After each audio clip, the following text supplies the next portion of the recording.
관계가 균열이 상당히 이제 노출이 되기 시작하네요. 그래서 이제 미국을 오판하면 안 되는데 지금 이제 청와대나 이런 사람들 가운데 미국을 잘 아는 사람들이 그렇게 많지가 않을 겁니다. 특히 이제 권력 실세들은 운동권 출신들이 많기 때문에 자기 중심적으로 생각할 가능성이 굉장히 높죠. 그래서 이제 그런 내용들이 이제 밖으로 노출되기 때문에 한미 훈련을 전격 취소한 거 이런 거는 미국을 알면은 일어날 수가 없는 일이죠. 1년 2년 전에 다 계획을 세우고 추진하는 그 막대한 그런 군수 장비나 군병력이 미국 부담으로 한국에 온 거지 않습니까? 그러니까 이제 반도체 칩이 좀 잘 팔리고 하니까 능력에 대해서 지나치게 과신하지 않고 있나 가신하고 있지 않나 이런 우려가 들거든요. 미국 조심스럽게 다뤄야 됩니다. 그냥 건방지게 그냥 날뛰다가 그냥 한 방 터질 수가 있는 겁니다. 그러니까 이 상대방을 잘 알고 자기 처지 같은 걸 잘 알아야 되는 거죠. 오늘 미국 뉴스 다루고 그다음에 오늘 경제 뉴스가 좀 많습니다. 자, 이제 세계 문제는 미군이 사격 훈련을 하다가 그냥 그만둔 겁니다. 여러분 미군들이 밥 먹고 그냥 놀러 한국에 온 게 아니지 않습니까? 한반도에 긴급 상황이 발생했을 때 한미군이 연합작전을 제대로 펼치기 위해서 미군이 온 거지 않습니까? 그 미국 사람들 일하는 방식이 1년 2년 전에 다 계획이 잡혀가지고 막대한 군수 물자하고 병력 이동하는데 비용이 얼마나 들겠습니까? 포천 사격장에 사격을 하는데 사격 소리가 시끄러우니까 지방자치단체가 협조를 안 하겠다. 포천 사격장을 제공하는 것은 한국 사람들이 맡아야 될 몫이지 않습니까? 미국은 대체로 여러분들 권리 의무 관계가 굉장히 명확하죠. 그리고 계획적입니다. 한국식으로는 여러분 이런 게 이해가 될지 모르겠는데 훈련하다 말고 여러분들 미군이 침을 싸가지고 그냥 떠나버린 겁니다. 한국식으로는 통하죠. 우리가 남이가 이러니까 이게 미국식으로는 안 통한다는 겁니다. 1, 2년 전에 이런 계획을 세워가지고 이런 군 장비들이 전부 다 여러분들 수송이 돼 가지고 사격 훈련을 하는데 밤중에는 사격하지 말라. 그건 한국이 해결해야 될 문제지 않습니까? 미국이 행정관청에 대한 권한이 없으니까. 그러니까 이런 거 보면 참 부끄럽기도 하고 좀 황당하기도 하고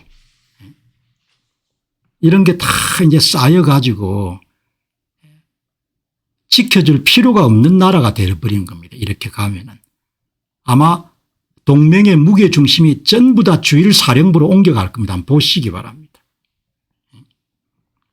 훈련하다가 말고 짐을 싸서 간 미국 초유의 상황 현실화되다. 한국군 당혹. KBS가 여러분들 의외로 이런 거를 특집으로 방송을 했네요. 을지 자유 방패 한미 합동연설 가운데 훈련장 주변 주민들의 소음과 안전민원, 지방자치단체의 마찰, 야간 사격 통제, 정상적인 훈련을 진행하기 어렵다고 판단하고 미군이 철수를 해버린 겁니다. 사격장을 제공하는 한국의 의무지 않습니까? 그러니까 뭐 앞뒤도 없고 한국식으로는 되겠죠. 뭐 우리가 남이가 이렇게 하니까 대충 넘어가겠죠. 미군은 여러분들 훈련을 실전처럼 하지 않습니까?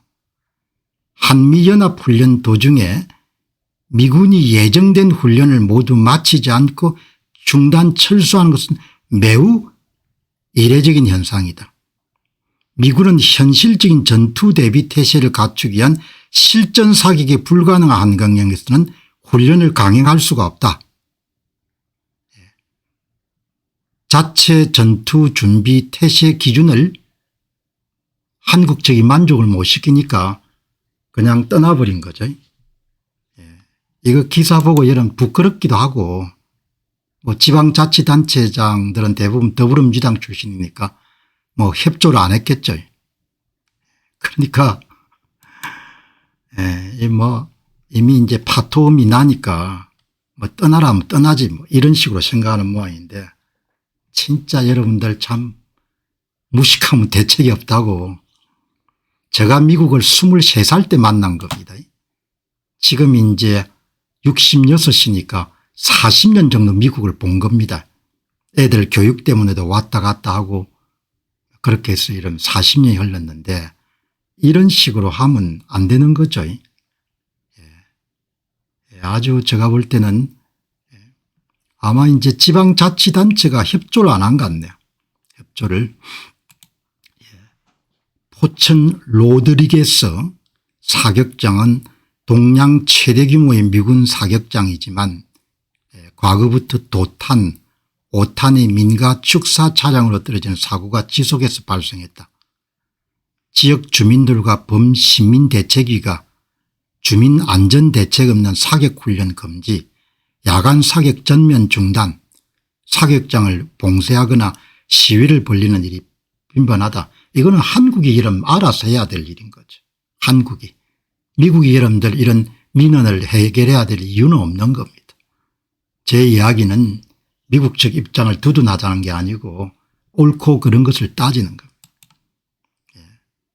주한미군은 밤낮을 가리지 않는 야간 자위로 열상 사격 등 실전 훈련을 요구한 반면에 인근 주민들과 지자체는 소음 피해와 수면권 침해를 이유로 야간 사격 시간에 엄격한 제한을 요구했다. 그럼 미국이 와서 훈련할 필요가 없지 않습니까? 누구 좋으라고 이런 훈련하는 겁니까? 한국군 당국과 지방자치단체가 민원 중재를 위해 사격 일정을 조정 제한하려 하자 미군 측은 훈련 조건이 정당하게 보장되지 않으면 철수하겠다 이렇게 된 거죠. 1년 2년 전에 이렇게 훈련들 다 계획을 했을 겁니다. 그러니까 완전히 그냥 잘 모르는 겁니다. 한마디로 무식한 거죠. 한국식이라면 오늘 결정해서 일정 바꾸고 이런 거가 미국과 함께 통할 거, 미국 사람들이 그렇지 않지 않습니까? 뭐 한 달, 두 달 전에 예약해서 다 움직이지 않습니까? 그러니까 막장인 거죠. 미군은 한국 내 훈련장의 정상적인 실사격이 불가능이자 헬기나 기관 전력을 미 본토나 주일 미군 기지로 보내 원정훈련을 수행하는 파행을 겪기도 했다. 그런 소식은 간간히 전해진 거죠. 보호할 필요가 없는 나라가 된 겁니다. 보호할 필요가. 이게 여러분들 워싱턴 DC의 모든 정책 위반자들이 알고 있을 거라고요. 사격 훈련을 여러분들 그 막대한 돈을 들여 가지고 한국에 파송된 군인들이 실전 사격을 못하도록 하니까 여러분 그냥 떠나버린 겁니다. 정신들 못 차리면은 진짜 고생 피할 수가 없는 겁니다. 이게 여러분 지금 한국의 현주소인 겁니다.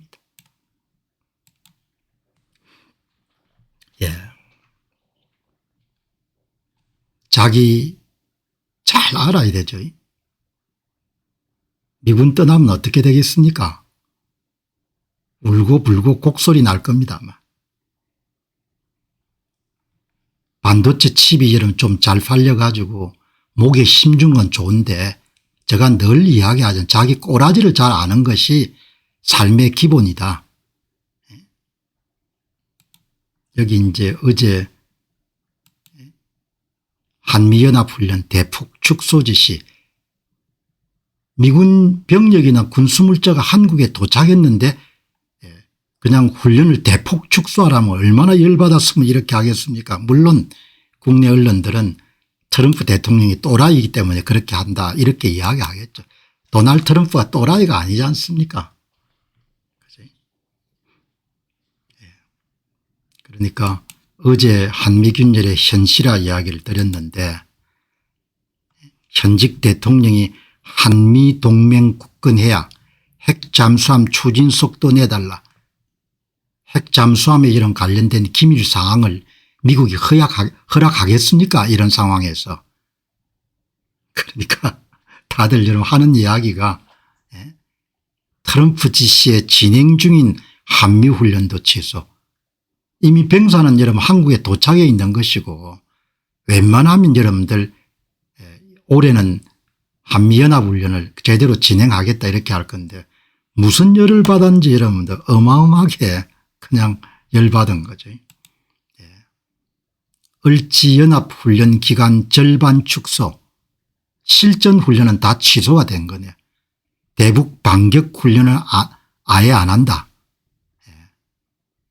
그러니까 뭐 시뮬레이션이나 이런 거 하고 그다음에 최소한 8월 10일에 시작된 을지 자유의 방패 연습 기간이 절반으로 단축됐다.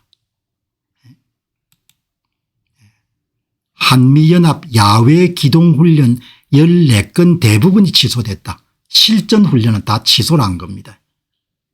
18일 예정됐던 훈련에 주한미군이 통보 후에 불참했다. 이번 연합훈련을 위해 미국 본토 등에서 정원된 미군 병력은 미국 단독훈련에 참여하거나 일부 귀국할 전망이다. 미국 측이 아마 한국 국방부 장관을 만나 가지고 일방적으로 통보를 한 모양이네요. 어제 만나는 것이 보도가 됐는데 18일 오후 서울 용산 국방부 청사를 긴급 방문한 주한미군 사령관은 국방부 장관과 면담하면서 훈련 규모, 범위, 기간 단축 방침을 일방적으로 전달했다. 일방적으로 그냥 통보한 거죠. 뭐 그래도 박수 치는 사람들이 있을 겁니다. 왜냐하면 지금 이제 여러 가지 그런 정보나 이런 걸 종합하게 되면은 청와대 내에서도 자주파 우리 민족끼리 잘해보자, 미국은 필요 없다, 이런 자주파가 있을 것이고 문 정권 때부터 이런 뿌리를 갖고 있는 동맹파가 있지 않습니까? 미국과 함께 가야 된다. 그런데 전반적인 그런 정보나 이런 걸 보게 되면은 자주파가 완전히 압승한 것 같다, 그런 분위기가 들거든요. 하반기 주요 한미연합훈련 줄 취소 우려, 당연히 취소하겠죠. 하반기에 계획된 한미 핵 재래식 통합 도상훈련인 아이언메이스, 한미 공중연합훈련인 프리덤 플래그, 대규모 상륙작전인 쌍육훈련 등도 줄줄이 취소될 우려가 있다. 연합훈련을 통한 평가 및 검증에 차질이 생기면서 전시작전 통제권 조기 환수에도 부정적 영향을 줄 수 있다. 전시작전 통제권을 수행할 수 있는 능력이 없지 않습니까? 매사를 사람이 다 정직하게 해야죠. 정직하지 않으면 진짜 나중에 낭패를 당하지 않습니까? 그러니까 뭐 어떻든 간에 한미관계가 대단히 여러분들 위중한 그런 관계로 발전하는 것 같네요. 임기 내 전작권 환수, 핵잠수함 추진 구상, 핵잠수함에 관한 이런 기밀사항을 미국이 제공하겠습니까? 삼척동자도 다 아는 거를 그냥 버젓이 진짜인 것처럼 이야기하니까. 자, 주한미군 감축하겠죠. 주한미군 사령부하고 이런 주일미군 사령부가 지금은 대등 관계지만 앞으로 주한미군 사령부를 줄이는 쪽으로 갈 가능성이 높죠. 동맹이 동맹답지 않으니까 훈련을 거부하는 동맹이 어떻게 동맹국입니까? 그죠? 그러니까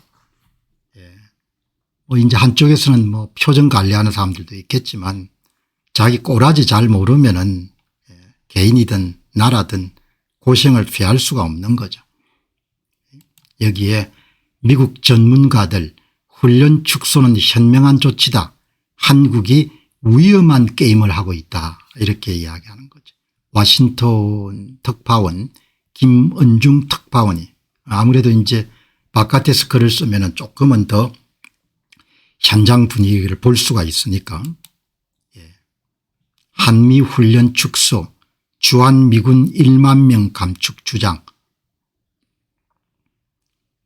이런 방향으로 가겠죠. 주일미군 사령부 중심으로 하위에 주한미군 사령부를 둘 가능성이 높은 거죠. 위험한 게임을 하고 있는 겁니다. 자기 처지나 형편이나 실력이나 이런 것을 잘 모르니까 위험한 특파원 보도 보면은 여기에 뭐 일부분인가만은 주한미군을 감축해야 된다 이렇게 주장하는 사람 이야기를 실었네요. 워싱턴 DC의 싱크탱크 국방 우선순위의 제니퍼 캐버너 선임연구원 상당히 영향력 있는 연구원이죠. 한반도 문제 미국의 국익에 부합하는 필요하면서도 전략적으로 현명한 조치다. 안보 책임을 한국에 전적으로 넘겨야 된다. 이 안보 책임을 한국에 전적으로 이런 넘기는 것이 그래서 안 된다는 걸 알고 우남 이승만이 이런 노력해 가지고 그렇게 결사적으로 반대하는 아이젠하워 대통령을 설득해서 한미 방위조약이 1953년도에 출범하지 않습니까? 참 좀 깝깝하네요. 한국이 1차적 방위 책임을 맡아야 된다. 그렇게 원하면 전시작전권 가져라 이야기죠. 그런 이야기겠죠. 우리는 모르겠다. 한 50년 정도 했으면 충분하다 이렇게 생각할 수 있는 거죠. 한국은 재래식 방어를 관리할 능력이 충분하고 조만간 그렇게 할 준비를 해야 된다면서 대규모 전방주둔으로 미국이 항상 곁에 있을 것이라고 서울을 안심시키는 이런 자립 목표에 도움이 되지 않는다. 어쩌면은 이번 정부의 자주파에서는 미군이 서울을 안심시킬 필요가 없다 이렇게 생각하는 사람도 있을 겁니다. 이와 관련해서 엘브리지 콜빈 국방부 차관은 실세죠. 한국이 1차적인 방위 책임을 맡을 의향이 있다고 주장한 바가 있다. 전시작전권 주면 맡겠다 이렇게 하겠죠. 능력이 있지 않습니까? 한국의 공적 기관들 군을 폄하하자는 게 아니고 한국의 공적 기관들 수준 보시기 바랍니다. 유사시에 어떻게 될지. 그냥 정해진 길로 가는 겁니다. 한편 미국의 조야에서는 한국의 대미 투자 지원과 쿠팡 등 미국 디지털 기업에 대한 차별 문제가 양자관계를 악화시키고 있다는 경고가 이어지고 영김 하원 외교위 동아태 소위원장은 현직 대통령의 방향을 바로잡고 미국을 오랜 동맹으로 대우할 것을 촉구했다. 본래 미국을 잘 모르고 미국을 좋아하지 않는 사람들이 권력을 쥔 거지 않습니까? 그러니까 어른이 돼 가지고 평생 갖고 있던 생각을 어느 날 갑자기 좋아하다는 것을 좋아하기는 힘든 거죠. 허드슨 연구소의 비상근 펠로는 한국이 위험한 게임을 하고 있다. 이러한 문제에 방관하고 아무런 도움도 주지 않으면서 자신들의 이익을 수호하는 군사훈련 비용을 미국 대통령이 부담해 주기를 기대할 수는 없다. 그러니까 아무튼 간에 위험한 게임을 하면은 양키들이 순순히 응할 거다 이렇게 생각하면은 진짜 미국을 잘 모르는 겁니다. 미국 사람들이랑 만나면은 겉으로야 여러분들 다 호의적이고 친절하고 그렇죠. 일단 거래나 넘지 말아야 될 선 같은 걸 여러분들 넘어가게 되면 한국의 온정주의 같은 거 전혀 없지 않습니까? 어떻든 저는 주한미군이 대폭 축소될 걸로 봅니다. 앞으로. 그리고 미국의 동명체제는 제1차 도련선 일본 대만 필리핀을 연결하는 쪽으로 후퇴할 것이고 주한미군 사령부는 군사 병력 축소 기능 축소 이렇게 하면서 여러분들 많은 부분들이 일본이나 이런 쪽으로 분산 배치가 되겠죠. 그렇게 되고 서서히 여러분들 미국이 대한방위공약 같은 것이 약해질 수밖에 없겠죠. 그러나 이제 권력을 잡은 사람들 중에서 자주파 사람들은 그게 본인들의 꿈이고 소원이니까, 그지? 꿈이고 소원이니까 본인들이 원하는 대로 그렇게 되고 있다 이렇게 해서 쏘구려야 하면 겉으로야 국민들이 그렇게 생각 안 하니까 쏘구려야 좋아하겠죠. 그지? 한국의 자립방위, 자립 능력이 없습니다. 저는 자립 능력이 없다고 보는 거죠. 건국하고 여러분들 48년 이후에 지금 건국이 80주년 앞을 내다보는데 능력이 없는 겁니다. 한국의 공적 이런 기관들 수준 보시기 바랍니다. 전부가 다 천수답식인 거죠. 그리고 그냥 돈 좀 벌었다 이런 폼 잡으면 안 되는 겁니다. 한 방에 그냥 망하게 할 수가 있는 겁니다. 미국이. 금융을 이용하면은. 외환위기 때 봤지 않습니까? 외환위기 때. 여러분 외환위기 때 봤지 않습니까? 미국이 좀 살려줄 수도 있었지 않습니까? 간이 부으면 앞이 안 보이는데 저는 앞에서 말씀드렸지만 23살 때 미국을 처음 만난 겁니다. 올해가 여러분 66이니까 그러니까 40년 넘게 미국을 경험해 온 겁니다. 옛날에 김동길 교수님이 돌아가시기 전에 20대 만난 미국하고 30대 만난 미국하고 다르죠. 저도 이제 학생 때는 견문이 좁고 하니까 학교 주변만 보지만 이제 세월이 흐르니까 훨씬 더 미국을 다양하게 보지 않습니까? 한국은 미국을 오판하면 안 되죠. 양키들을 녹록하게 보면 절대 안 되는 겁니다. 그죠? 아프가니스탄 포기하는 거 보셨지 않습니까? 이라크도 마찬가지고 월남도 마찬가지고 미국인들은 굉장히 냉정합니다. 그죠? 냉정한데 트럼프 대통령이 한미연합훈련이 거의 진행되는 주중에 대폭 축소하라고는 대단히 중대한 그런 메시지인 겁니다. 아니 지금 뭐 군 장비가 이런 전부 다 태평양 건너가 한국에 있는데 그냥 대폭 축소하라 이렇게 한 겁니다. 어마어마하게 이런 불쾌하게 느낀 거죠. 여기 보시기 바랍니다. 이 여한구 씨가 어떻게 여러분들 지금 한미 관세 협상을 조율하고 있는 여한구 위원장을 지금 경질한 거지 않습니까? 그것도 야밤중에 자정 무렵에. 그리고 이유도 밝히지 않았지 않습니까? 이유는 예상 가능하죠.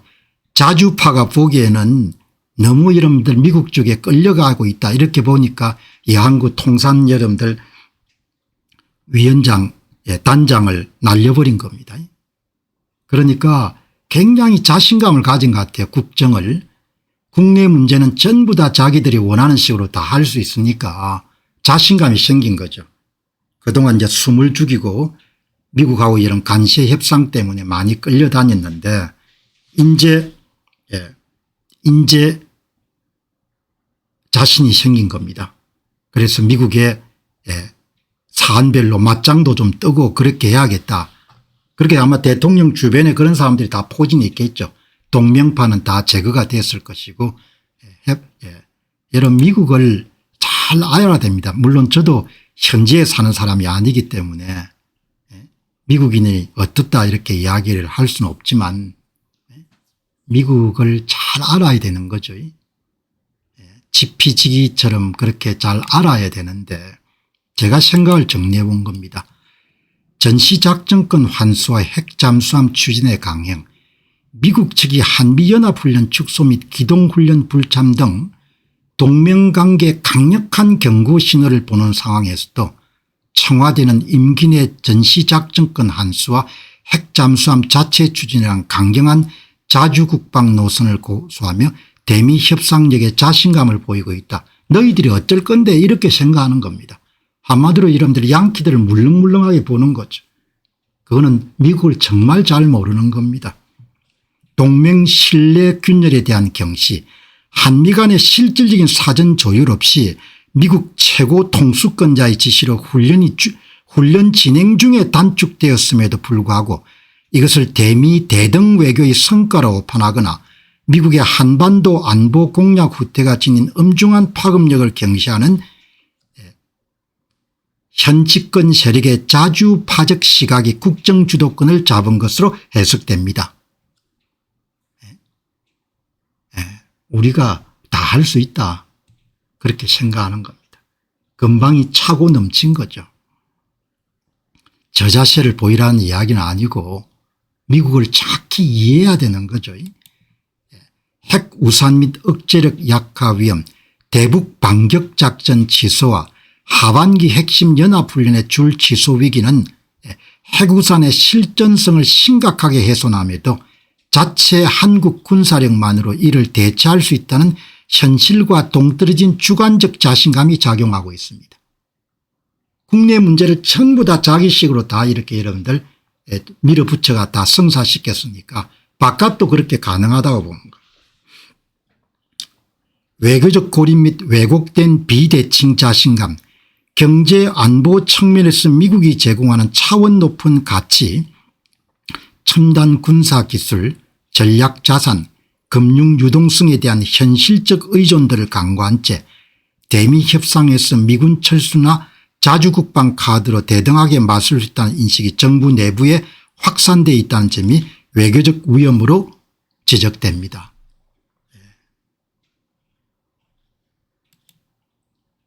미국인을 대할 때 반드시 기억해야 될 부분을 제가 한번 정리를 해보겠습니다. 현 집권 세력의 자주파적 과잉 자신감이 큰 낭패를 초래할 수 있는 거죠. 대부분 미국 경험들이 많은 사람들이 없지 않습니까? 지금 관리들 빼고. 여기 보시죠. 집권 여당은 국내 정치에서 단 한 가지도 원하는 것을 하지 못한 적이 없을 정도로 강한 자신감을 보이고 있습니다. 이 대내적 자신감이 미국과의 관계에도 그대로 반영되고 있습니다.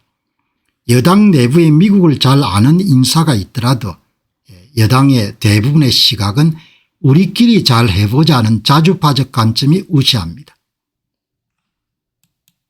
현 정부의 발언과 행동이 보여주는 오판 가능성, 전시작전권 관련 대통령 발언, 핵 잠수함 추진 대통령 발언, 쿠팡 사태, 그다음에 플랫폼 기업들에 대한 방통법 개정안, 이런 사례들을 보면은 현재 권력을 잡은 사람들이 미국을 상당히 오판하고 있는 거 아닌가 하는 우려가 생깁니다. 미국인의 이중적 특성, 미국인들은 대체로 개인을 만나면 관대하고 친절하고 오픈마인드한 특성을 갖고 있습니다.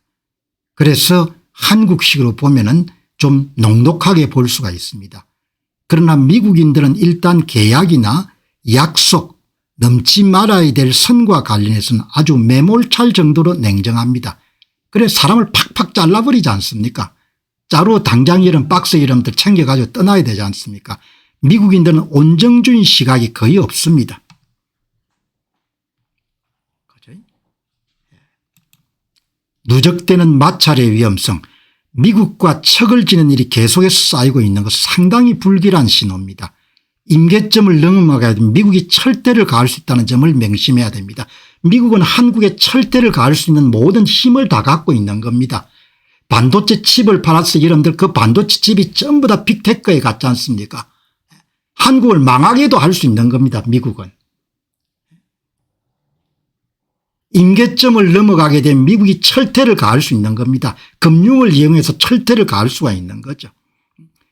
임계점을 넘지 않도록 사전에 주의해야 되는데 현재 권력층의 자주파적 시각에서는 과잉 자신감이 너무 심하게 표출되고 있습니다.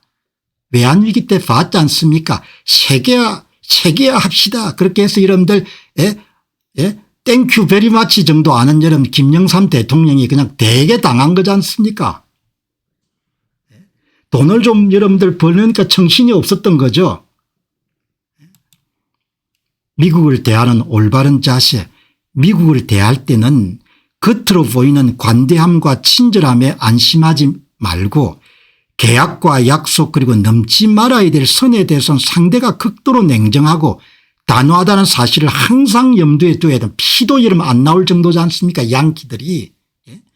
과잉 자신감이 아닌 신중하고 현실적인 접근이 필요한 시점입니다. 박봉희님 고맙습니다. 예. 자, 여러분 이 보시기 바랍니다. 예. 그러니까 그저 사람이 좀 겸손해야 되는 겁니다. 나라도 마찬가지고 우리가 돈을 좀 벌었다 이렇게 해서 여러분들 그냥 반도체 칩으로 지금 100조를 벌었다 그렇게 해서 여러분들 고개 힘주고 하면 그냥 두들겨 맞는 겁니다. 뭐 패듯이 맞을 수가 있는 겁니다. 미국은 한국을 무너뜨릴 수가 있습니다. 완전히 굴복시킬 수가 있는 겁니다.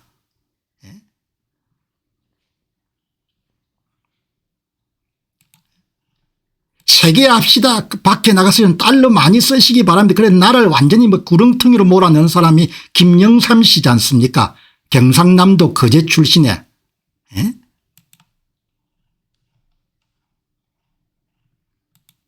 IMF 구제금융 요청 미국이 좀 봐주려고 했으면 얼마든지 봐줬던 거죠. 빌 클린턴하고 이런 김영삼 대통령 사이의 관계가 얼마나 안 좋았습니까? 뭐 우리가 여러분들 뭐 G7이고 G10이고 이렇게 이야기하는데 그냥 여러분 단칼에 넘어갈 수가 있는 겁니다. 에?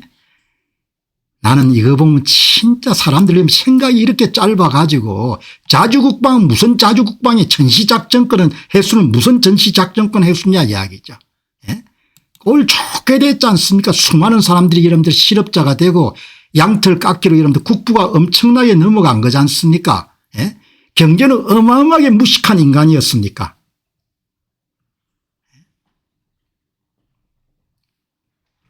클린턴이 봐줄 수 있었죠. 안 봐준 거지 않습니까? 한마디로. 1997년 외환위기 당시에 빌 클린턴 행정부와 미국 재부부는 한국을 구제하거나 도와주는 대신에 미국의 철저한 국익과 월스트리트 요구 한국 경제 체질 계획이라는 목적을 위해 냉정할 만큼 강력하게 구제금융 지급 조건을 통제했습니다. 완전히 그냥 홀딱 뺏긴 거지 않습니까? 양털 완전히 깎게 한 거죠. 당시 김영삼 대통령과 클린턴 대통령 사이에서는 대북 정책 마찰, 영변 핵위기와 북미 평화협정 등으로 인한 외교적 불신과 미국 재무부의 신자유주의 금융 전략에 맞물려서 미국은 한국을 완전한 복종 상태로 그냥 주저앉힌 겁니다. 그 사건이 기록으로 다 남아 있지 않습니까? 일본이 여러분 한국을 도와주겠다. 그렇게 하니까 단칼에 놓으라고 한 거지 않습니까? 한국 정부는 위기 초반인 1997년 8월과 10월에 세계 최대 외환 보유국이 있던 일본의 양자 차입 및 통화 수합을 지속적으로 요청했고 일본 정부도 동아시아 파급 효과를 우려해서 여러분 1,000억 불 정도를 빌려줄 용의가 있었던 거죠. 로버트 루빈 월가 출신의 미국 재무부 장관과 앨런 그리스핀 미 연준 의장은 일본 재무상에 강한 압력을 집어넣은 거죠. 미국은 IMF를 거치지 않고 일본이 한국 등 아시아 국가에 독자적으로 달러를 풀어 구제하는 것을 절대 허용할 수 없다. 생사 여탈권을 쥐고 있는 겁니다. 반도체 칩이 좀 팔려가 여러분들 정신들을 못 차리는 것 같은데 그냥 바로 주저앉을 수가 있는 겁니다. 한미 양자 자금 지원 1997년 11월 한국 정부는 IMF의 가혹한 구조조정을 피하기 위해 미국 정부에 직접 긴급 브릿지론 단기 달러 지원 요청을 했지만 클린턴 행정부는 단 1달러의 미국 정부 직접 간접 지원도 IMF의 전면적 수용 없이는 불가능하며 일칼에 여러분들 그냥 거절해버렸다. 12월 국가부도 통첩과 후보자 동의 요구서 클린턴은 11월 28일 김영삼과 통화에서 한국의 재무 상태는 극도로 심각해서 늦어도 3일 이내에 IMF 조건에 합의하지 않으면 다음 주에 바로 국가부도를 맞게 될 것이다. 미국은 대통령 선거를 앞두고 있던 이회창 김대중 이인재 3명이 당선되더라도 IMF 조건 이행을 준수하겠다는 서명각서를 가져올 것을 최후 통첩을 한 거다. 여러분 양키들이 어마어마하게 매몰찹니다. 사람 내보내는 거 보시기 바랍니다. 그게 이런 교양문화인 겁니다. 그냥 10년 20년 전에 함께 근무했던 사람들 그냥 통제하고 컴퓨터 끊고 박스 이름들 사물 담아 바로 나가지 않습니까? 우리가 남이가 이런 게 없지 않습니까? 혈명이 어떻고 이러면 그런 거 들어주겠습니까? 그냥 눈에 바깥 벗어나면 이러면 그다음에 환율이나 이런 걸 조작을 해가지고 이러면 그냥 무릎 꿇게 할 수도 있는 거죠. 월스트리트 자본 이익을 위한 초강수 조건 강요. 미국 재무부는 IMF란 국제기구를 징검다리로 삼아 미국 금융자본과 기업들이 오래전부터 요구한 한국 시장 개방을 단숨에 관철했습니다. 이걸 뭐라고 합니까? 양털깎기라고 하지 않습니까? 양이 좀 잘 먹어가지고 털이 부슬부슬하면 바리깡을 가지고 완전히 한번 깎는 거지 않습니까? 양털깎기. 초고금리로 인해 우량한 한국 기업들이 연쇄 부도를 맞았고 가치가 폭락한 한국의 알짜 기업과 금융기관들이 미국 및 서방 사모펀드의 헐값으로 넘어갔습니다.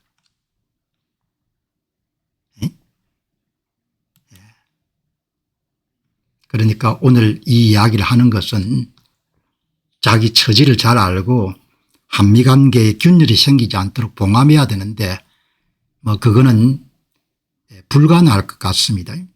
쿠팡 사태를 처리하는 걸 보면은 이번 정부에서는 미국하고 결국은 상당한 균열이 발생할 수밖에 없고 미국도 각오를 하고 있을 겁니다. 미국도 각오를.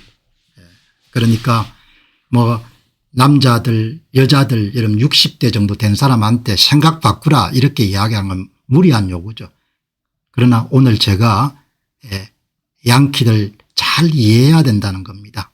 그렇지 않고 금방 떨다가는 진짜 기싸대기가 아니고 여러분들 그냥 집이 무너지는 겁니다.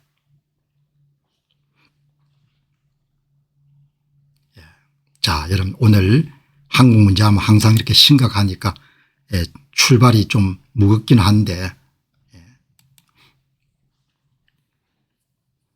믿을 수가 없지 않습니까? 권력을 잡은 사람들 누굴 믿겠습니까? 한국의 권력을 잡은 사람들을 믿겠습니까? 아니면 야당을 믿겠습니까? 누구를 믿겠습니까? 나는 한국의 이런들 권력을 잡은 사람들 중에 믿을 만한 사람이 누가 있냐고 그렇게 떠오르지가 않습니다. 당신들 믿을 수가 없다 이야기죠. 이제 예금까지 여러분들 압수할 거다 이렇게 생각해 가지고 오늘 좋은 기사가 났네요. 러시아 사람들은 예금을 계속 인출하네 은행에서. 러시아 은행권이 7개월째 대규모 현금 유출이 발생하고 있다. 시민들이 예금 압류 공포 때문에 조용한 뱅크런이 급속히 진행되고 있다. 국채도 안 팔리는 거죠. 은행권의 유동성 고갈에 전쟁자금 조달 비상이 발생했다. 예금까지 가져갔다. 필요 막 가능하겠죠. 급하면 이런 예금도 동결시켜 가지고 국가가 이런 갖다 쓰고 다음에 빌어주겠다.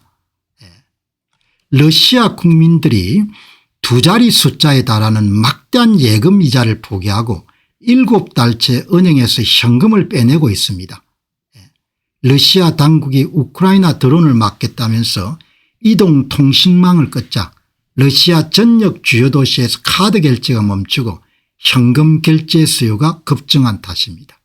여기에다가 푸틴 정부가 전쟁 비용을 조달하기 위해서 국민들이 맡긴 예금까지 압류할 수 있다는 그런 소문이 퍼지면서 예금 인출 수요를 자극하고 있다. 어마어마하게 여러분들 증가하네요. 예금 인출 수요가 올해 누적이 인출된 예금이 41조 6천억 원 정도 되네요. 7개월 연속 예금이 유출이 되는 겁니다. 그죠? 그리고 또 정치권에서 러시아 공산당 대표 주가노프가 가계와 기업의 은행 자금을 전쟁과 경제를 위해 동원해야 된다.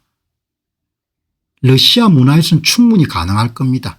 사유재산권에 대한 그런 역사적 경험이 일천하니까. 스베르방크는 이 같은 발언이 예금 압류에 대한 공포를 키우고 있다고 강하게 비판했습니다. 72조 정도의 민간 자산이 압류 국유화되는 겁니다.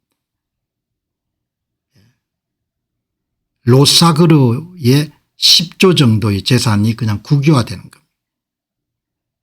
13조 3천억 정도의 해외 자금이 이탈하는 겁니다.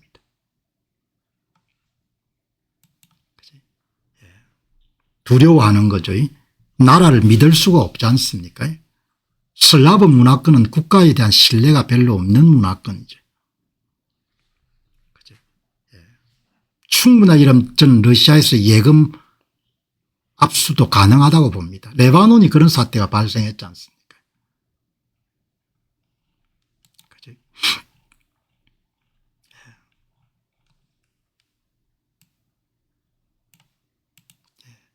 예금까지 가져가겠다고 이렇게 하니까 일어날 수 있는 일이죠.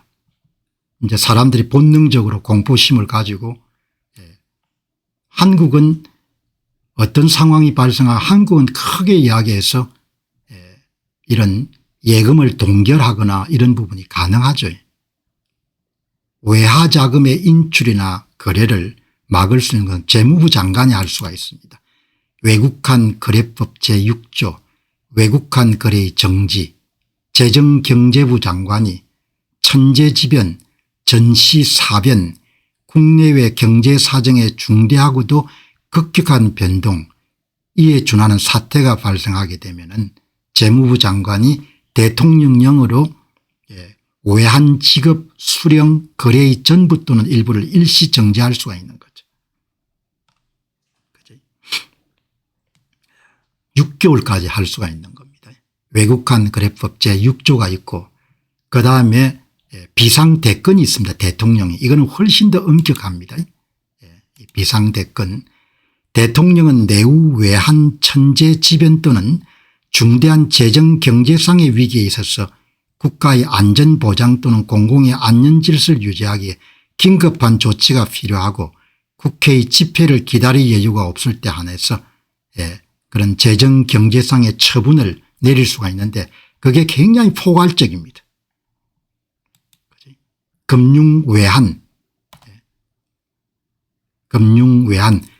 뭐 이렇게 동결할 수가 있는 겁니다. 뭐든 동결할 수가 있는 거죠.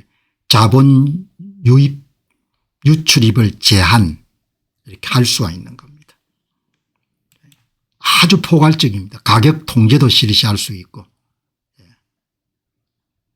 조세 재정 정책도 다 동원할 수 있는 겁니다. 그러니까 재무부 장관이 할 수 있는 외환 관련 긴급 상황하고 그다음에 대통령이 수행할 수 있는 비상대권이 함께 있는 거죠. 1993년도 금융실명거래 비밀보장 사채거래 제한 이런 부분들도 다 대통령이 나선 거죠. 그러니까 러시아 사람들 보시면 되겠습니다. 자, 그다음에 이제 아주 명료하고 사양 향기는 숨길 수가 없지 않습니까? 마찬가지로 사람이 갖고 있는 실력을 속일 수가 없는 거죠. 미국의 한 우파 농객이 J.D. 벤스가 대통령이 돼야 된다. 벤 사피로 이야기를 며칠 전에 소개했는데 J.D. 벤스가 중량감도 떨어지고 생각도 그렇게 반듯하지 않은 것 같아요. 그건 속일 수가 없지 않습니까? 여기 보시면은 루비오 장관 딱 준비되어 있는 사람인 거죠. 팍스뉴스에 나와가지고 인터뷰하는 걸 보게 되면은 참 똑똑하구나. 저는 급진 이슬람이 지구상에서 가장 큰 악이라고 생각합니다. 그들은 이슬람법 샤리아법이 지구 곳곳에 법이 될 때까지 세속법을 능가하고 샤리아법이 지배할 때까지 만족하지 않을 것이고 그 과정에서 얼마나 많은 사람들을 죽이든 상관하지 않을 것입니다. 아주 생각이 반듯하게 정리가 잘 돼 있는 겁니다. 마르코 루비오 장관이. 뭐 이제 X상에서도 서울 시내에 이렇게 공공장소에서 기도하는 이런 이슬람 사람들 이게 뭐 어디 강남인지 이렇게 여러분들 기도하는 게 나와 있네요. 현실적으로 서구 선진국들이 지금 유럽 국가들 포함해서 이슬람 문제가 굉장히 큰 도전 과제입니다.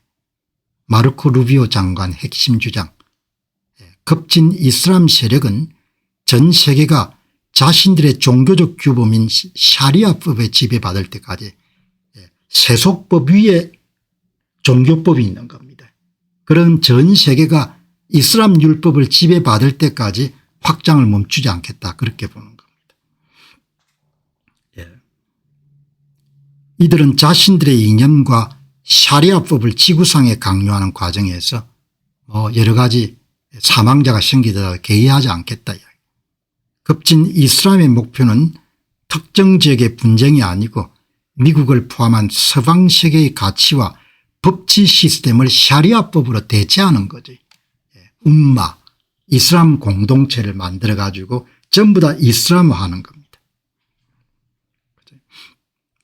오늘 온리님께서 저는 달러 인출 금지도 서슴지 않을 것 같습니다.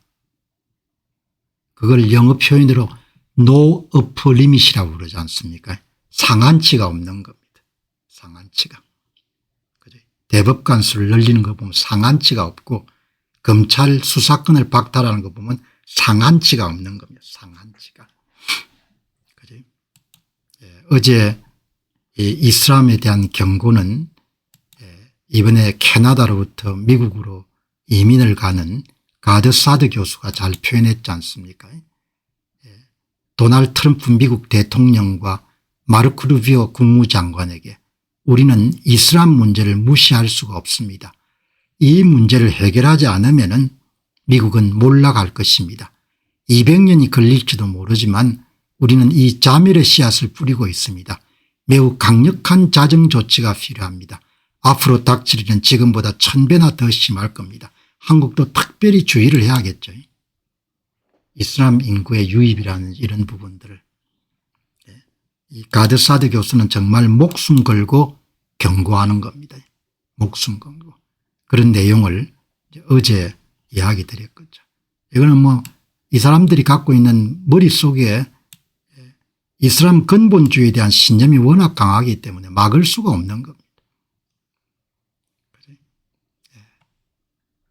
이렇게 여러분들 오늘 보시면 좋겠습니다. 이렇게 여러분 이슬람 방송도 만들어 가지고 미국에 벌써 선출직만 230명 이슬람 교도들이 230명이 있지 않습니까? 이렇게 디어본 미시간주의 디어본에는 이렇게 시장도 이런 이슬람 사람이지 않습니까? 자, 여기 이제 오늘 돈 풀기가 본격적으로 시작됐네요. 어제 여러분 트럼프가 개입할 거다. 국채금리가 이렇게 높기 때문에 트럼프가 그냥 있지 않을 것이다. 어제 여러분 방송했지 않습니까? 여기에 30년 경력의 텍사스 휴스턴에 활동하는 로버트 해리스 공인재무설계사가 어제 이런 이야기를 했죠. 여러분 기다려 보시기 바랍니다. 트럼프가 조치를 취할 겁니다. 돈 풀 겁니다. 트럼프 대통령이 수익률 상승을 위해서 어떤 발표를 할 것으로 예상됩니다. 어제 방송이죠. 어제 방송이 이렇게 나가고 나서 오늘 로버트 해리스 씨가 새로운 뉴스를 올렸네요. 어제 제가 대통령이 무슨 조치를 그러니까 미 국채를 직접 매입하거나 그렇게 해서 시중에 미 달러화를 공급하는 그런 조치를 취할 것으로 예상합니다.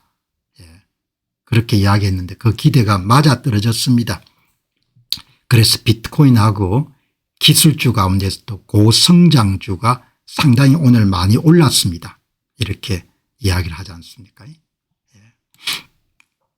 이제 미국이 국채 금리가 5%대까지 올라가니까 국채 금리를 낮추기 위해서 다르게 하면 채권 가격을 높이기 위해 가지고 미국 정부가 직접 미 국채를 사는 바이백 프로그램을 가동하기 시작한 겁니다. 국채를 사고 시중에 이런 유동성을 공급하는 겁니다. 그렇게 알란 니토스키라는 분이 빅프린터 대형 윤전기가 드디어 돌아가기 시작했습니다. 거대한 돈풀기가 본격적으로 가속화되기 시작했습니다. 그래서 오늘 비트코인 가격이 많이 올랐습니다. 6% 정도 올랐죠. 미국 재무부가 미국채 10년물 30년물 유동성 지원 바이백 규모를 2배 확대했습니다. 그죠? 2배 확대했습니다. 돈을 이제 막 푸는 겁니다. 돈을 막 이제 찍어가지고 이런 푸는 겁니다. 그러니까 이 변경 사항은 2026년 9월 9일부터 적용되기 시작합니다. 이렇게 하니까 빅프린트라는 책을 쓴 롤렌스 레파드, 이 업계에 상당한 영향력을 갖고 있는 스캇 베센트가 먼저 일본과 600억 달러 규모의 서브라인 확대가 필요할 수 있다고 말하더니 이제는 트위스트 사업 규모를 2배로 늘린다고 합니다. 돈 찍어내기 냄새가 물씬 납니다. 돈을 찍어내는 거죠. 그렇게 해서 오늘 뭐 S&P도 7,700을 넘었었고 그다음에 비트코인 가격도 많이 올랐습니다. 돈을 찍어내니까 다른 자산들의 가치가 희석될 수가 있으니까 이렇게 해서 여러분들 미 재무부가 유동성 지원 국채 바이백, 국채를 사고 같은 액수만큼을 시중에 달러를 푸는 겁니다. 양적 완화 정책을 쓰는 거죠. 그렇게 해서 시장에 이제 유동성이 공급되니까 희소한 자산에 대한 수요가 늘어나 가지고 오늘 오래간만에 비트코인 가격이 좀 많이 올랐습니다. 자, 여러분 이제 오늘 투자 문제 들어가도록 그렇게 하겠습니다. 여러분들이 투자에서 논의되는 좋은 정보들을 잘 소화하셔 가지고 나라 상황 관계없이 이제 각자 도생의 시대니까 미래를 준비하고 또 현재를 준비하는데 크게 도움을 받으시길 바랍니다. 오늘 귀한 뉴스 투자 통찰력 크리스 혼 경이니까 서 크리스 혼이죠. 자선 사업을 많이 해가지고 투자로 성공을 크게 거둔 다음에 자선 사업을 많이 해가지고 아마 영국 왕실에서 이런 칭호를 받았는 모양입니다. 크리스 혼. 오늘 방송에서는 처음 소개하는 분입니다. 상당히 여러분들 뛰어난 통찰력이 많으니까 여러분 집중해서 들으시기 바랍니다. 투자를 어떻게 해야 될 것이냐. 오늘도 어김없이 이런 귀한 정보를 제공한 사람은 성실하고 정직한 스위스의 유능한 분석가 최고 투자 책임자가 오늘 귀한 글을 올린 겁니다. 성실한 사람은 항상 성실합니다. 크리스 호는 세계에서 가장 이익을 많이 남기는 헤지펀드를 어떻게 건설했을까. 헤지펀드를 마이크로소프트사 출신으로서 헤지펀드의 거물이 된 인물입니다. 크리스 혼, 서 크리스 혼, TCI 펀드 매니저먼트입니다. 아주 뛰어난 그리고 돈을 많이 기부한 그런 사람입니다. 이분이 크리스 혼 경이 오늘 포트폴리오 현황을 발표했습니다. 마이크로소프트사에서 매도하고 마이크로소프트를 팔고 마틴 마리에타 머티리얼즈와 벌칸 머티리얼즈에 새로운 투자를 했습니다. 제가 주목한 것은 이분하고 노르웨이 국부펀드의 니콜라스 탕겐 CEO하고 90분 또 나눈 대화를 오늘 RVTL이라는 스위스의 최고 투자 책임자가 요약 정리해서 여러분들 제공한 겁니다. 대단히 귀한 여러분들 통찰력이 있으니까 여러분 한번 보시기 바랍니다.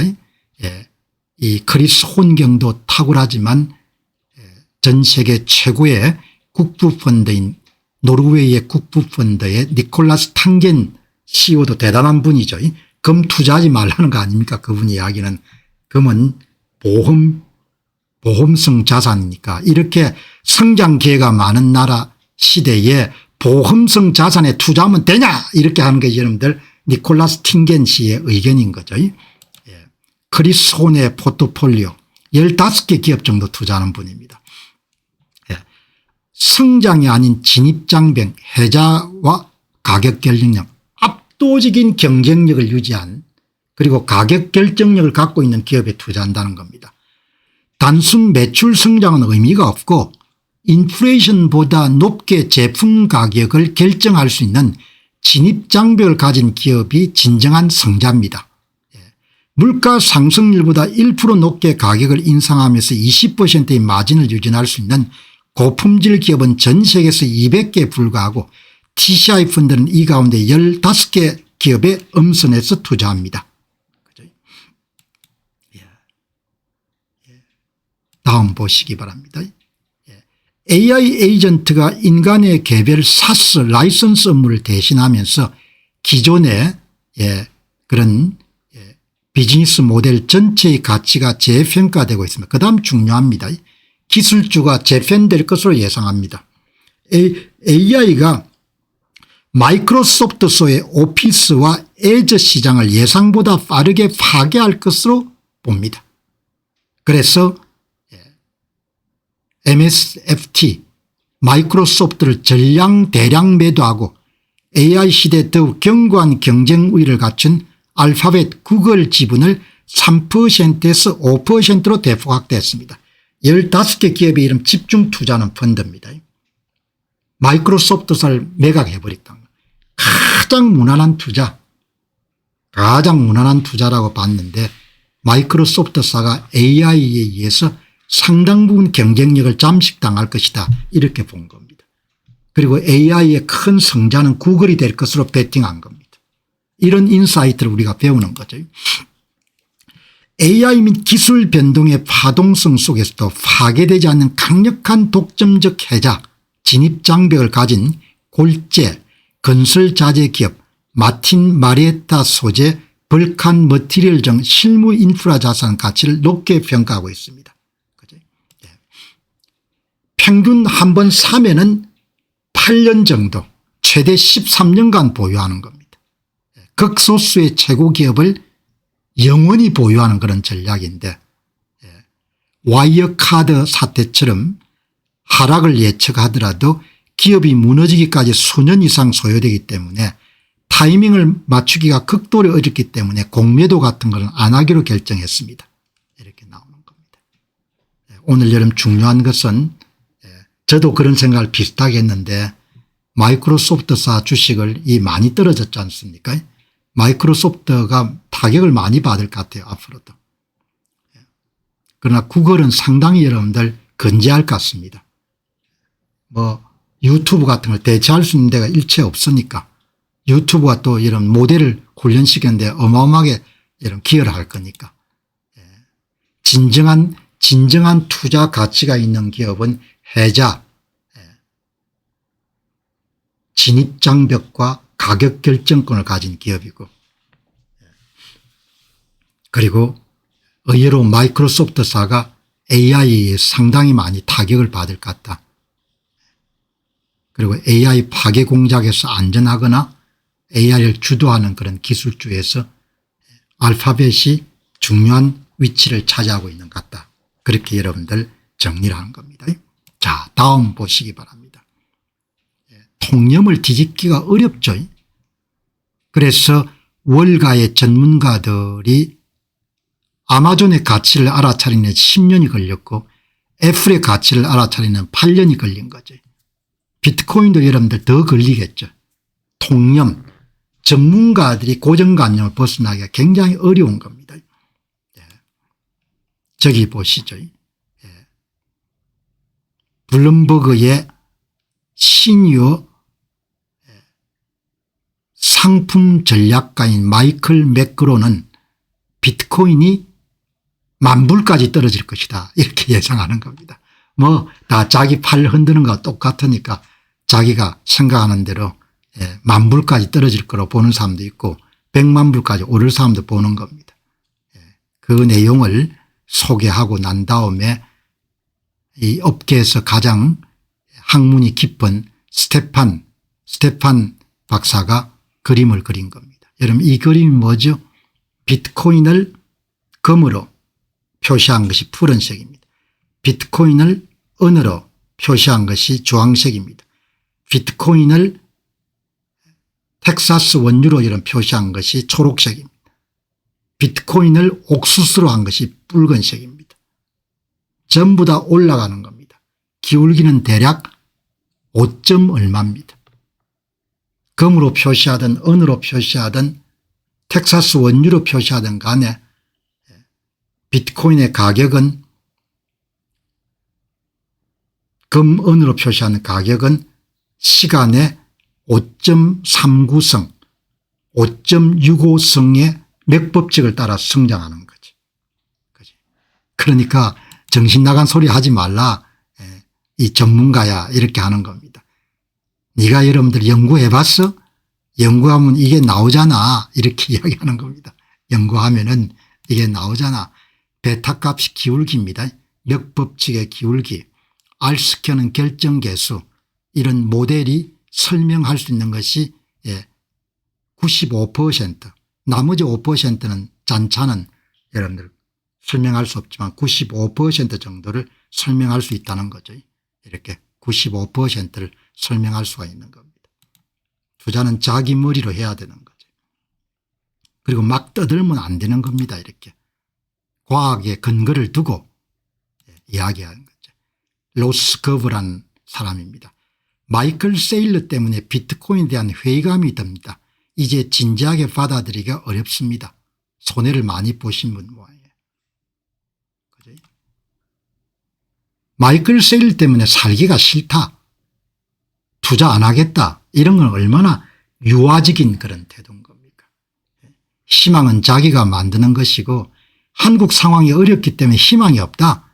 그럼 뭐 한국이 희망이 없는 거 자기는 희망을 만들면 되지 않습니까? 관계가 없는 거죠. 자기 주체성이 좀 자기 주관이 강해야 되는 거죠. 세일러 때문에 비트코인에 대한 회의감이 든다. 이건 얼마나 정신이 유약한 겁니까? 이런 이야기 하면 안 되는 거죠. 희망은 자기가 만드는 겁니다. 나라 상황이야뭐 우리가 어떻게 해볼 도리가 없지 않습니까? 나라가 가는 걸 어떻게 해보겠습니까? 그치? 그러나 자기는 결정해서 이런 중심을 잡을 수가 있지 않습니까? 로스커브는 CEO도 하고 CIO도 했는데 이렇게 넋두리 같은 이야기를 하네요. 이거를 두고 스테판 박사께서 좀 꾸짖습니다. 야, 좀 정신 좀 차려라. 세일러 때문에 비트코인의 정이 떨어질 적입니다. 멍청한 소리입니다. 비트코인은 세일러, 로스 그리고 내가 세상을 떠난 까마당한 이후에도 이 자리에 살아남아 있을 것입니다. 그죠? 얼마나 대단한 이야기인 겁니까? 여러분 비트코인은 앞으로 20년 동안 한 30% 연평균 성장률이 30% 될 거고 20년 지나면은 지금의 S&P 500처럼 15%로 떨어질 겁니다. 그러니까 20년 정도는 투자할 만한 가치가 있는 그런 자산인 거죠. 뭐 세일러 때문에 로스 때문에 누구 때문에 그런 이야기 할 필요가 없는 겁니다. 마이클 세일러가 뭐 그렇게 대단한 사람이 않지 않습니까? 그냥 좀 성각자인 거죠. 똑똑한 사람인 거죠. 마이클 세일러는 마이클 세일러고 나는 나다 이렇게 생각해야 되지 뭐. 한국은 한국이고 나는 나다 이렇게 생각해야 되죠. 완전히 분리해야 되는 겁니다. 운명을. 뭐 이제 가장 중요한 것은 여기에 스테판 박사가 로그 주기성이 가장 중요하고 그다음에 금융 조건이 두 번째 중요하고 그다음에 유동성 M2나 M3로 표시한 시중의 돈의 양이 중요하다.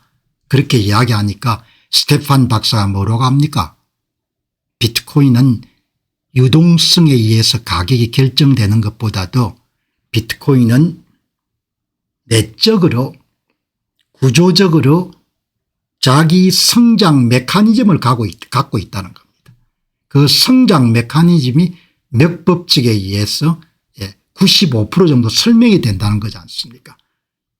맥법칙을 따르는데 동시에 비트코인의 사이클 바닥 상승 절정 하락 바닥 한 사이클이 탄생일수가 여러분들 길어지면서 점점 늘어지는 거죠. 처음에 2년 걸렸던 게 다음에 4년이 걸리고 다음에 이런 8년이 걸리고 이렇게 늘어진다는 거죠. 그거를 로그 주기성이라고 그러지 않습니까? 로그 피리오디컬리티. 그죠? 이렇게 공부를 하는 겁니다. 공부를. 그러니까 뭐 오늘처럼 이런 뭐 6만 8천 올랐다 해서 와 하지도 않고 그냥 공부를 이렇게 공부를 하면은 긴 시각을 갖고 이런 사서 모을 수 있는 거죠. 그지? 그러니까 8월 16일 날 내보낸 방송이지만 놓친 분들도 계시고 이런 주옥 같은 이야기를 누가 여러분들에게 힘주어서 여러분들 정신 바짝 차려 가지고 이 부분 잘 새겨셔야 됩니다. 이런 이야기를 누가 해 주겠습니까? 온리는 고맙습니다. 그래서 한 번 정도 더 강조하는 겁니다. 마이클 세일러는 좀 천재적인 기질이 강한 겁니다. 학부가 중요하죠. 이 사람은. 사람의 지적 역량을 여러분들 뭐 전부는 아니지만 상당히 반영하는 것이 어느 대학교를 나왔냐 이런 부분이 중요하지 않습니까? MIT 출신입니다. MIT 출신인데 눈빛을 보면 거의 천재죠. 뭐 여러분들 그 내놓으라는 월가의 똑똑한 전문가들이 아마존의 실제 가치를 알아차는데 10년이 걸린 것이고 애플이 8년을 걸린 겁니다. 빨리 알아차리는 사람은 기회를 가졌던 거죠. 이 전망을 2012년에 마이클 세일러가 해서 마이클 세일러는 아마존 애플 메타를 투자해가 이런 돈을 많이 번 거죠. 이른바 네트워크 효과가 있는 네트워크 자산에 투자해 돈을 번 겁니다. 강신바라님 고맙습니다. 이 한참 젊을 때 마이클 세일러인 겁니다. 세상 사람들은 지금도 미쳤다고 이야기하는 사람 많습니다. 도널드 트럼프라는 사람을 두고 지금도 미쳤다고 생각하는 사람들 많지 않습니까? 내 눈에는 거의 천재인데 미친 사람을 보지 않습니까? 마이클 세일러가 미친 사람을 보는 거죠. 원래는 버핏은 아직도 디지털 자산의 가치를 모르는 겁니다. 사기꾼들 이야기라고 보는 거죠. 그지? 그러나 마이클 세일러가 2012년에 애플 투자해라, 아마존 투자해라 이렇게 이야기한 겁니다. 그러니까 오늘 그때 놓친 분을 위해 가지고 한 번 정도 더 강조하는 겁니다. 한참 젊었을 때 세월이 흘러가지고 이러면 지금은 한 14년 전의 인물이네요. 그죠? 이렇게 해서 2012년에 여러분들 인터뷰 내용을 보면은 전통 자본이 디지털 혁신을 인정하기에는 8년에 10년 정도 걸렸습니다. 제가 뭐 이렇게 정치 사회 문화 이런 게 신경 안 쓰고 이렇게 경제 문제에 관심을 가졌다면은 훨씬 더 여러분들을 빨리 깨우쳤겠죠. 이렇게 이러면 착하게 내다본 겁니다. 디지털 네트워크는 전 세계적으로 막을 수 없는 수용 단계에 도달할 때까지 끊임없이 스스로를 형성해 나가고 있습니다. 세상 자금의 99%는 완전히 완성될까지 깨우치지 못합니다. 원래는 버핏조차도 이러면 2016년에 투자를 하지 않습니까? 세상이 현실의 무릎을 꿇고 백기를 드는 바로 그 대전환의 순간이 비트코인에게도 똑같이 다가오고 있습니다. 이렇게 여러분들 월가의 전통적 자산 평가 프레임워크는 무형의 디지털 네트워크가 가지는 파괴적 가치를 측정하는 데 완전히 실패했습니다. 그러니까 로스앤젤레스에 소재하고 있는 캐피탈그룹의 MSTR의 가장 초기 투자자가 월스트리트저널에 여러분들 인터뷰한 게 나오지 않습니까?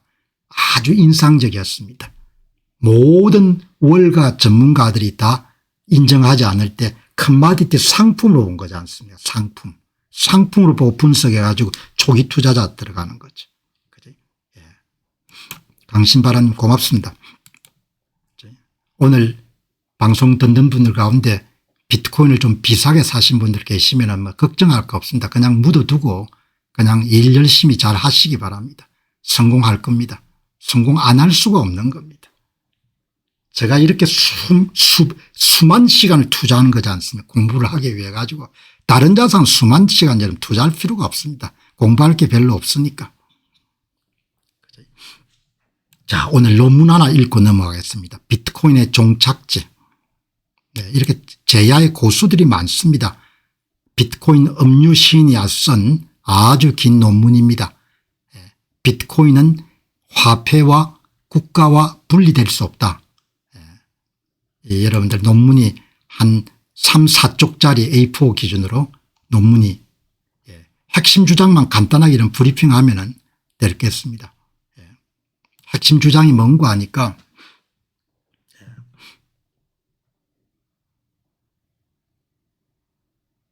비트코인은 법정 화폐를 대체할 수 있는 화폐는 될 수가 없다는 거죠.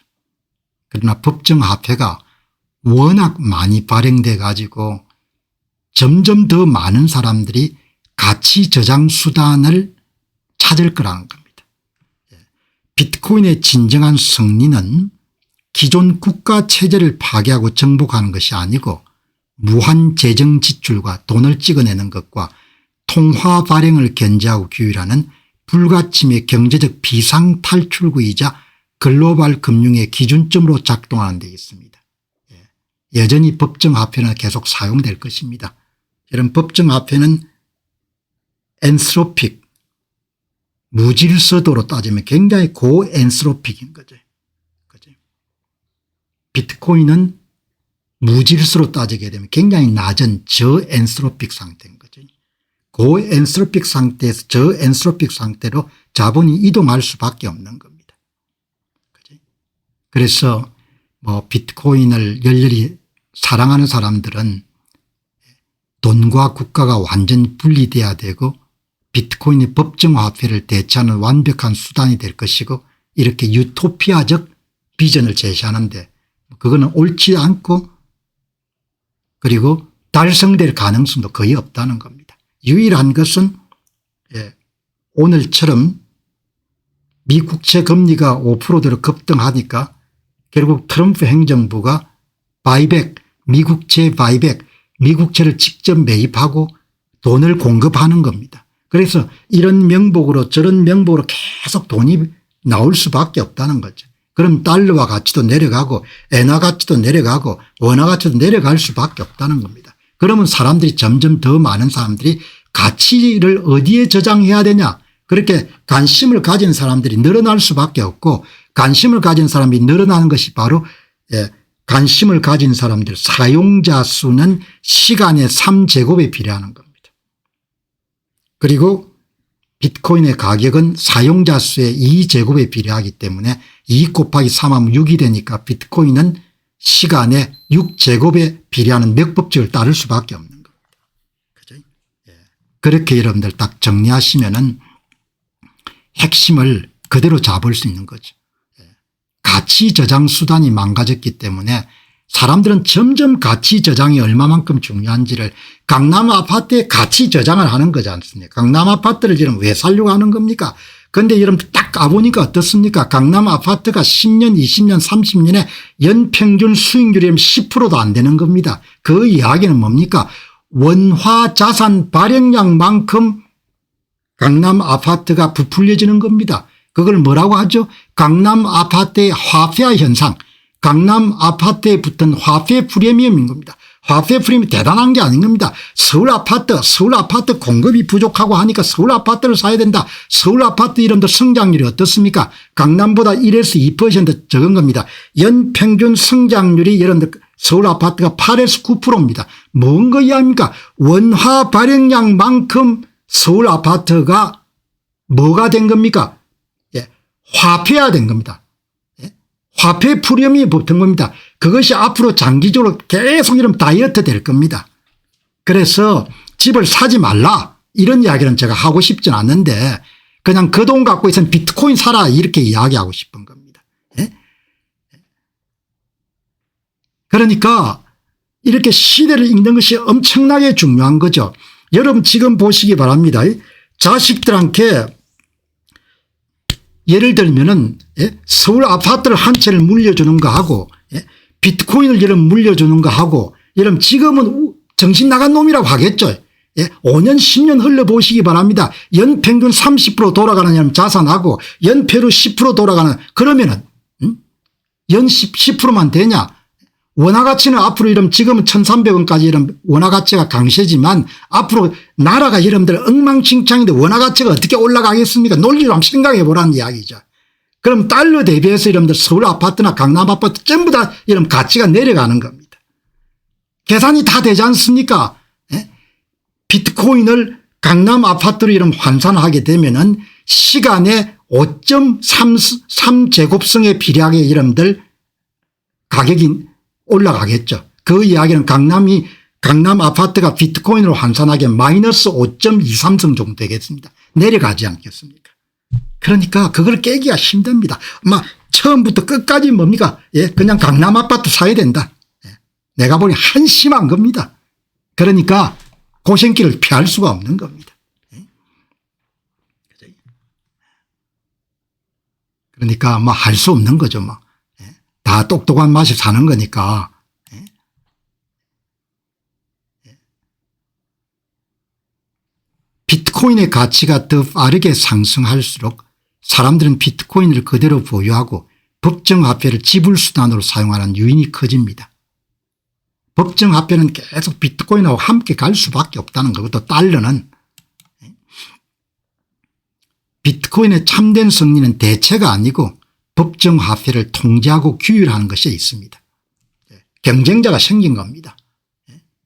그동안은 미국채만 샀는데 경쟁자가 생겨가지고 SDRC를 사지 않습니까?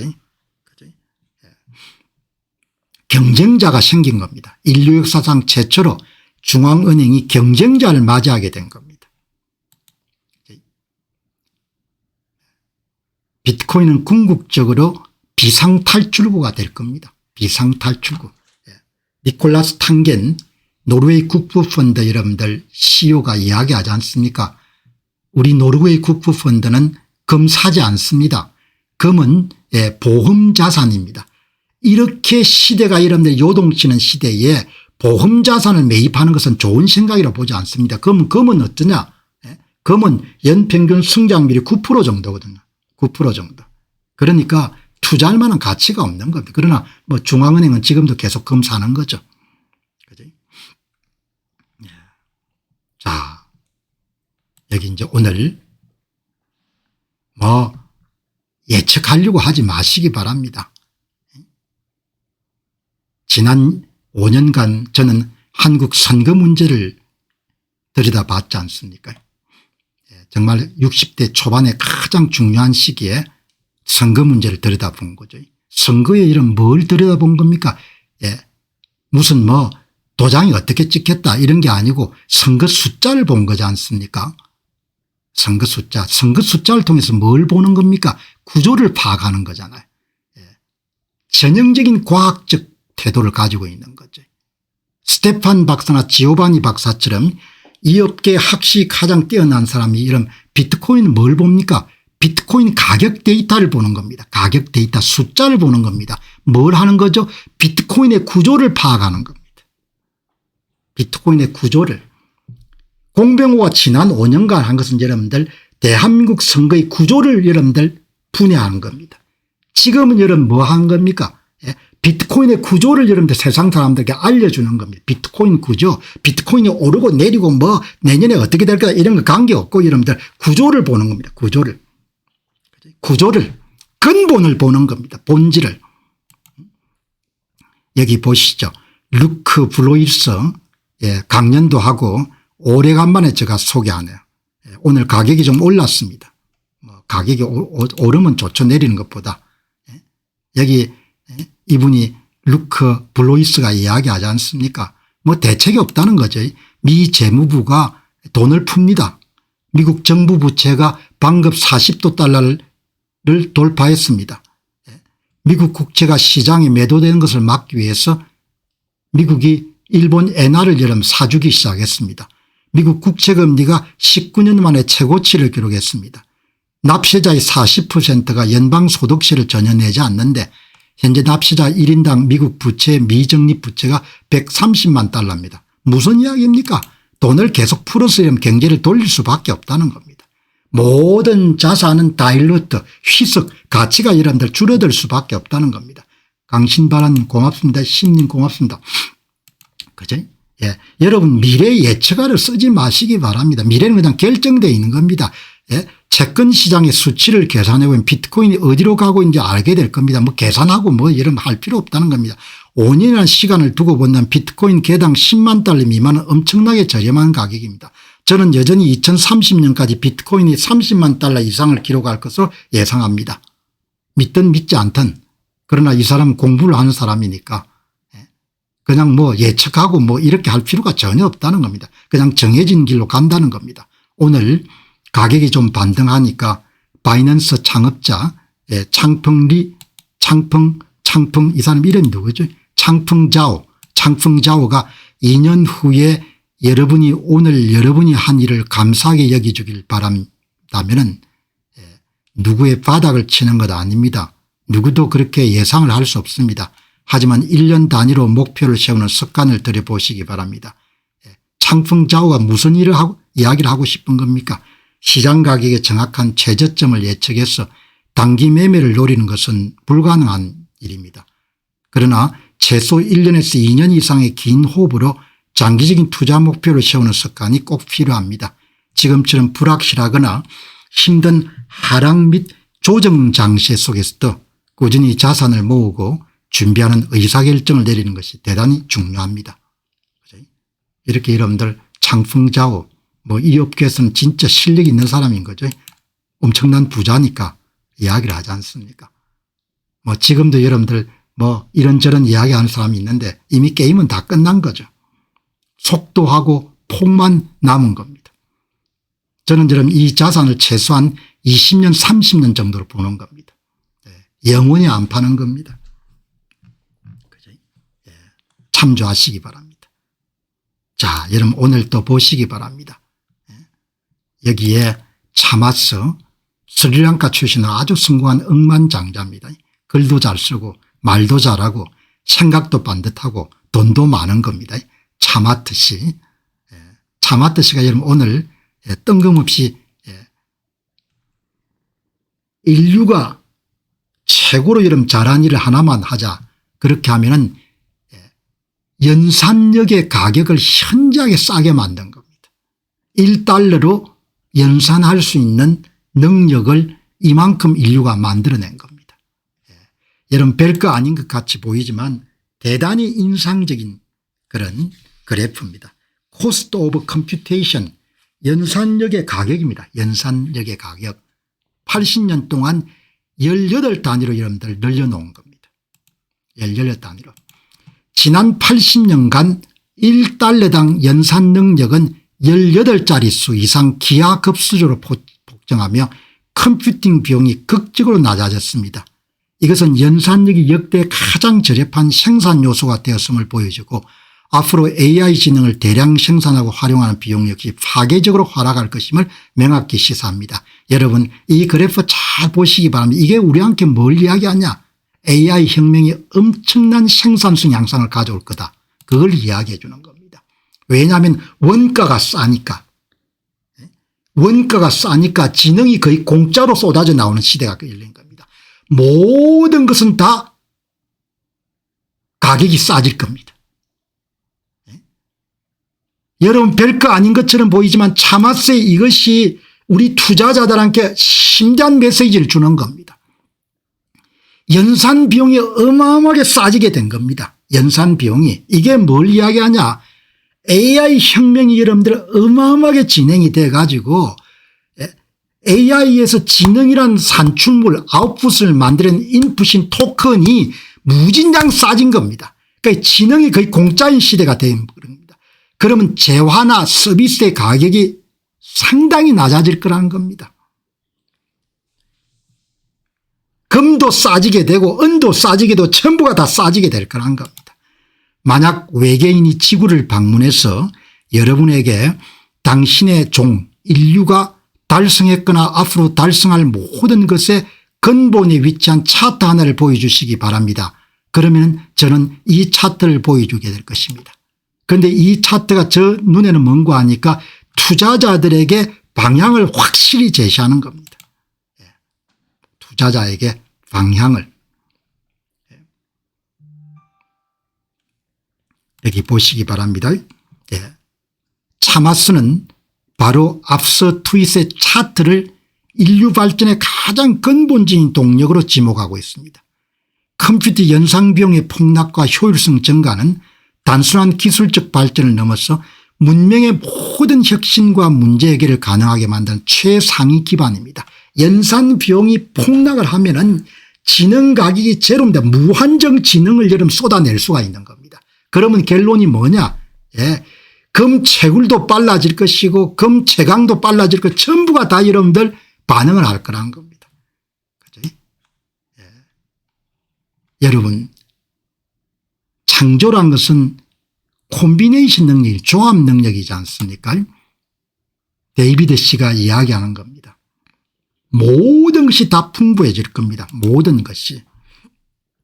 지능도 풍부해지고 에너지도 풍부해지고 소프트웨어도 풍부해지고 상품도 풍부해질 겁니다. 전부 다 가격이 싸지는 겁니다. AI는 지능과 에너지와 소프트웨어 상품을 저렴하게 만들고 그리고 풍부하게 만들 것입니다. 진정한 희소성 자산을 찾아야 되는 겁니다. 진정한 희소성 자산을. 어마어마한 겁니다. 왜 우리는 BTC를 매입해야 되는가 소유해야 되는가. 여기 보시기 바랍니다. 전부가 다 풍부해지는 겁니다. 옥수수, 석유, 은, 금 전부 다 이런 풍부하게 뭐 옷, 의복, 공산품 전부 다. 대부분의 자산은 스스로의 성공에 의해서 가치가 다일루트 희석되게 됩니다. 가치가 희석되게 되는 거죠. 그렇게 여러분들이 보시면은 더 많은 부분을 이해할 수 있지 않겠느냐 그렇게 봅니다. 자, 이렇게 오늘 정리하시고 오늘 방송 여기서 이제 마무리하는 게 좋겠네요. 자, 여러분 오늘 궁극적 희소성 거래 참조하시기 바랍니다. 자, 여러분 오늘 방송 마무리하고 또 내일 새 주제 준비해서 여러분 찾아뵙도록 하겠습니다. 뭐 좀 냉정한 말이지만 나라는 5천만 명에 의해서 움직이지 않습니까? 그 나라의 방향을 바로잡기 위해서 노력하고 이런 것은 좋은 일이죠. 또 힘을 다하는 것은. 그러나 흐르는 강물처럼 그 중력의 법칙이나 이런 것에 의해 가지고 여러분들 가는 방향을 선회하기가 많이 어렵죠. 그래서 개인은 국가의 방향을 주어진 제약 조건 정도 생각하고 그 제약 조건 하에서 최적의 해법을 본인이 찾아내야 되는 거죠. 그런 의미에서 이런 투자방송이 여러분들에게 크게 도움이 됐으면 합니다. 오늘 방송 마무리하도록 하겠습니다. 감사합니다.